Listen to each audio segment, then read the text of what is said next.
आपके पास आऊंगा। दीपचंद राठौर साहब, आप ही के पास आ रहा हूं। दीपचंद राठौर साहब, कांग्रेस पार्टी से अगर आम आदमी पार्टी से पूछे तो आम आदमी पार्टी वाले कहते हैं कि भाई आप बीजेपी की भी टीम है, और अगर बीजेपी से पूछे तो कहते हैं आप आम आदमी पार्टी की टीम है। ये ए बी सी में, सी तो सबसे साइड में है, ये सी बीच में क्या कर रहा है? ए सी बी हो गया है पूरा। दीपचंद साहब। आदरणीय दुबे जी, ये दुनिया को जब जाहिर है, जब अन्ना हजारे को इन्होंने धोखा दिया था तब तो बताया कि भारतीय जनता पार्टी आरएसएस वालों ने किसको सपोर्ट करा था, वो सबको पता है। तो ये भारतीय जनता पार्टी की बी टीम है, आम आदमी पार्टी। और देखिए, मैं आपके चैनल के माध्यम से बताना चाहूंगा, प्रितपाल जी ने और आलोक भाई ने बड़ी बड़ी बातें करी है, तो आप मुझसे मैं बताना चाहता हूँ कि देखिए, शराब हो चाहे शिक्षा हो चाहे डीटीसी हो चाहे जल बोर्ड और शौचालय बिजली घोटाले करके दिल्ली सरकार को 10 सालों से लूटने का काम किया है।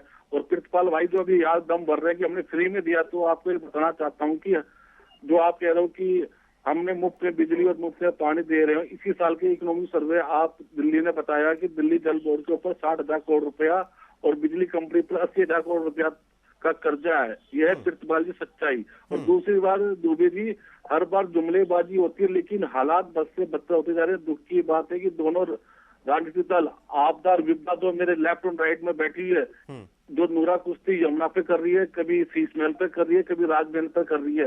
बेहतर होता कि भारतीय जनता पार्टी के साथ सांसद, नगर निगम, केंद्र की सरकार, आम आदमी पार्टी के विधायक मुलाकात करते, बैठते और एक साफ सुथरी यमुना दिल्ली वासियों को देते। लेकिन आज देखने को क्या है कि राजनीति इतनी हैवी हो चुकी है। मुझे वो दिन याद आता है जब अटल जी प्रधानमंत्री थे और शीला दीक्षित मुख्यमंत्री थी। अटल जी ने शीला जी का हाथ पकड़ा, मेट्रो में बैठाया और दिल्ली मेट्रो का उद्घाटन दोनों ने मिलकर किया, क्योंकि राजनीति को परे रखकर किया, क्योंकि दिल्ली सर्वप्रिय थी, दिल्ली के लोग हमारे लिए सर्वप्रिय थे।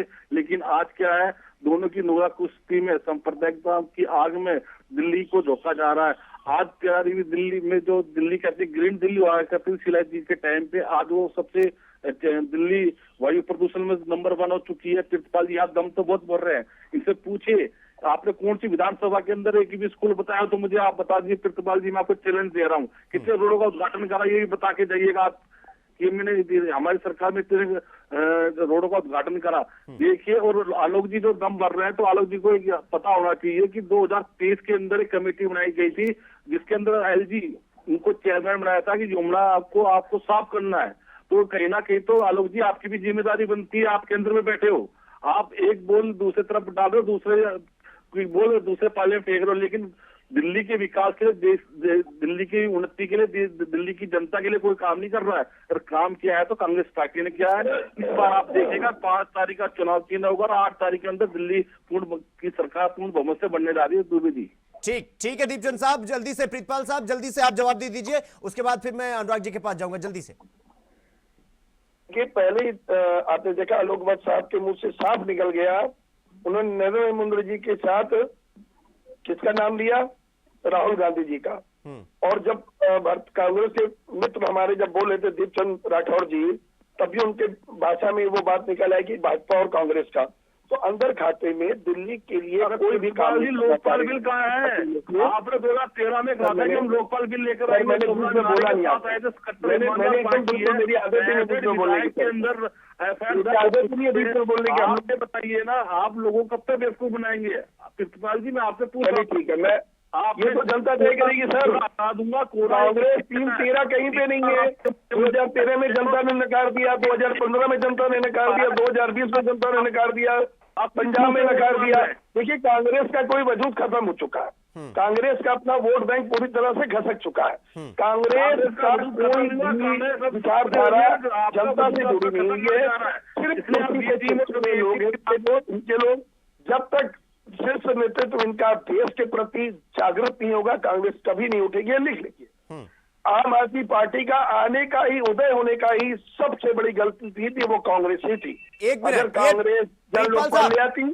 प्रीतपाल साहब, दीपचंद राठौर साहब, अभी आपके इन शब्दों को सुनने के बाद उन्हें यही याद आ रहा होगा कि किसी भी पेड़ के कटने का किस्सा ना होता अगर कुल्हाड़ी के पीछे वो लकड़ी का छोटा सा हिस्सा ना होता। अगर वो आपका हाथ पकड़ के आपको इस पार नहीं करवाए होते तो आप इस वक्त आप ये नहीं कहते कि कांग्रेस का जनाधार खत्म हो गया। भाई उनका जनाधार गया तो कहां गया? आपके पास गया। वही जनाधार पाए वापस लाने के लिए नहीं पकड़ा था, हमने किसी का हाथ नहीं पकड़ा था। ये हमारे दरवाजे हमारे समर्थन में आए थे। अपनी शर्तों पे चलिए 2013 भैया, में की सरकार चलिए दीपचंद राठौर साहब, अपनी आप शर्तों पे कहते हैं हम लोग इनका हाथ पकड़ के वापस लाने के लिए। बिल्कुल नहीं, बिल्कुल नहीं, ये आपकी सोच है। हमारे पास खुद राहुल गांधी जी ने हमारी पार्टी को कहा था कि हम आपका समर्थन करेंगे। और 2013 निकल गया, उसके बाद 15 में हमने 25 के अंदर मुझे पूरी ताकत के साथ सरकार में गए। 2020 में पूरी ताकत के साथ जनता के बीच में है। 2025 में भी जनता के बीच में दिल्ली की जनता आपको जनता के बीच में है।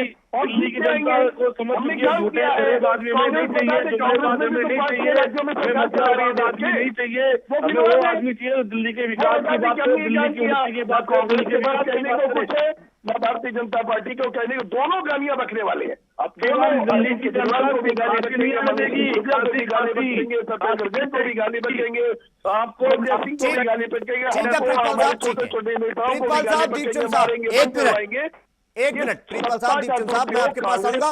अनुराग जी, मैं आपके पास आऊंगा। अनुराग जी, आमतौर पर